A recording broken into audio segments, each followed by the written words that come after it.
Gabon deizuela horrela salatu dute Arabako ehunka pentsiodunek arrakala, euren pentsioen ehuneko 0,25ko gorakadaren eta elektrizitatearen fakturaren edo KPI-aren gorakadaren artean dagoen desoreka.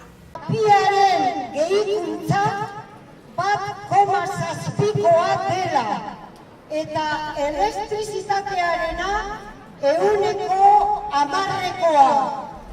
Fatima Bañezek urte hasieran bidali zien gorakada horrez jakinarazteko eskutitza eta protestartean eta eskutitzoiek banan itzuliz erantzungo diote Espainiako lan ministroari.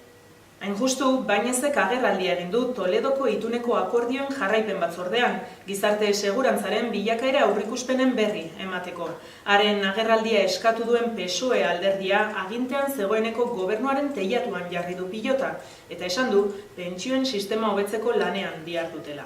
El presidente Rajoy tomó 3 decisiones que han sido relevantes para la deriva de la seguridad social en estos años. El primero y la más importante: subir las pensiones desde el primer momento, esas pensiones que encontramos congeladas por el gobierno anterior. En segundo lugar, evitar el rescate de España.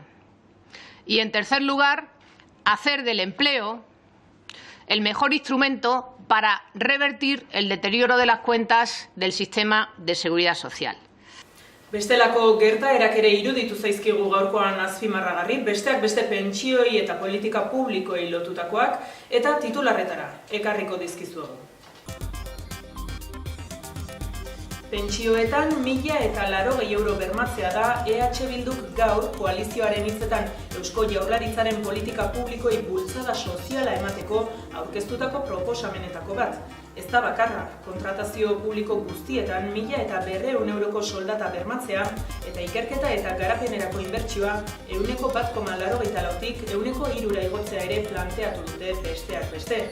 Neurriak eskatu dizkiote Jaurlaritzari eta marketina, kosmetika eta propaganda esan du Maialen Iriartek Lakuako gobernuaren politika publikoez.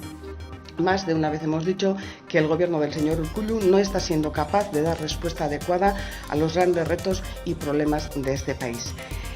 En el gobierno hay muy poco, aparte de marketing, cosmética y propaganda. Tenemos grandes retos que abordar como sociedad, desde el demográfico hasta la brecha social entre ricos y pobres, entre hombres y mujeres, que cada día que pasa se agrava cada vez más.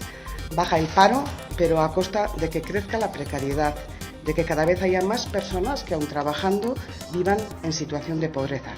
Está claro que no sirven ni tiritas ni campañas de marketing. Hacen falta medidas y políticas concretas y efectivas con visión estratégica, y eso es lo que hoy venimos a plantear. Hau da frackinga, burbuila bat, burbuila ekonomiko eta kutsakor bat. Hori da soilik frackinga, burbuila hau puskatu egin behar da. Haustura hidraulikoa edo frackingaren bidez hidrokarburoak erauzteko teknikak saihesteko asmoz, iaz Eusko Legebiltzarrean onetsi zen legearen 2 artikuluren kontrako ebazpena eman du Auzitegi Konstituzionalak. Hain zuzen ere, lege horren kontra Espainiako gobernuak aurkeztutako helegitearen zati bat ontzat jo baitu.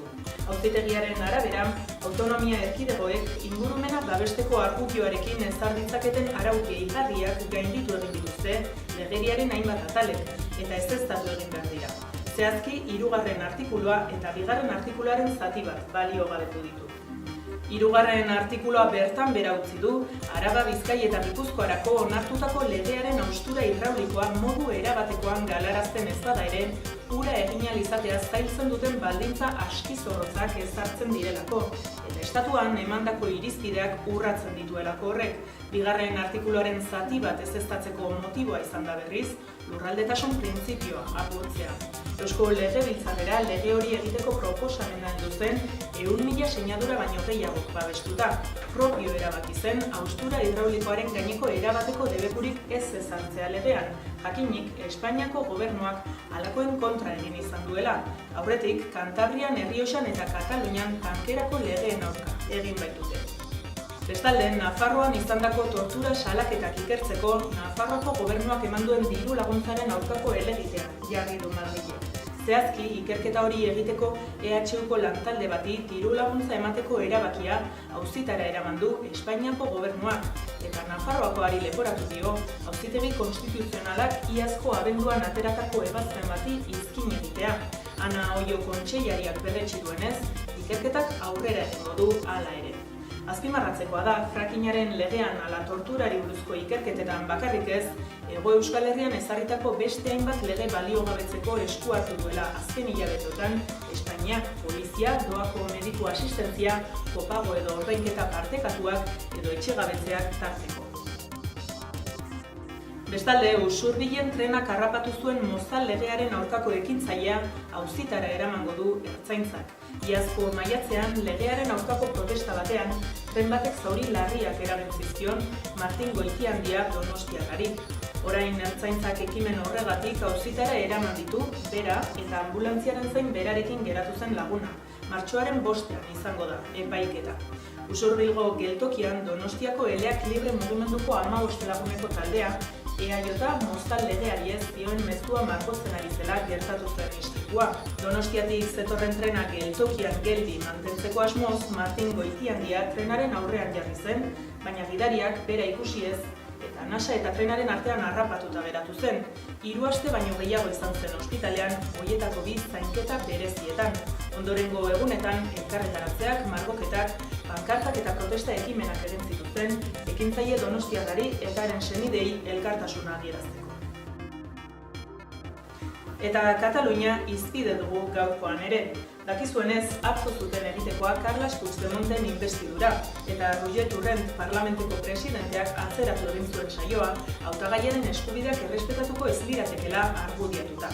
Gogor hitz egin zuen Espainiako boteren kontra eta Puigdemonten hautagaitza erretiretzeko asmorik ez zuela argi utzi zuen. Edonola ere, harridura eragin zuen askorengan eta arrakala alderdi independentisten artean, Junts per Catalunya eta CUP kontra agertu ziren. Carles Puigdemontek atzo gauean eman zuen mezu ofiziala, baina zeresan handiagoa eman du Toni Comín Generalitateko osasun kontseilari ohiarekin izandako elkarrizketa baten filtrazioak. Katalunia errepublikanoaren azken egunak bizitzen ari gara, mezuarekin hasten du Puigdemontek elkarrizketa, eta besteak beste alderdikideari adierazten dio Moncloaren planak irabazi egin duela, eta espero duela guztiak espetxetik atera izatea, bestela lotsagarrikeria historiko bat gertatuko litzatekelako. Telecinco argitaratu duenaren arabera, mezuen artean hainbat minutuko tartea dago, eta ez da Cominen erantzunik ageri. Zalaparta handia sortu du berriak batez ere Espainiako hedabideetan, eta Puigdemontek berak Twitterren idatzi du, elkarrizketa horri erreferentzia eginez eta beraz egiazkoa dela berretsiz, gizakia dela eta une batzuetan berak ere zalantza egiten duela aitortu. Edonola ere, atzera egingo ez duela adierazten. Eta kiroletan bueltan da emakume Master Kopa. Igandean hasiko da emakumeen eskuz binakako eskupilota txapelketa. 2 mailatan banatuta 50 bikotek hartuko dute parte. Iaz baino 20 pilotari gehiago. Bikote bakoitzaren mailaren arabera, 2 multzotan banatu dira, promozio maila eta lehen maila. Promozioan 52 bikotek hartuko dute parte, eta lehen mailan 8. Arabako, Bizkaiko, Gipuzkoako, Nafarroako, Aragoiko, Asturiasko, Errioxako eta Valentziako pilotariak lehiatuko dira.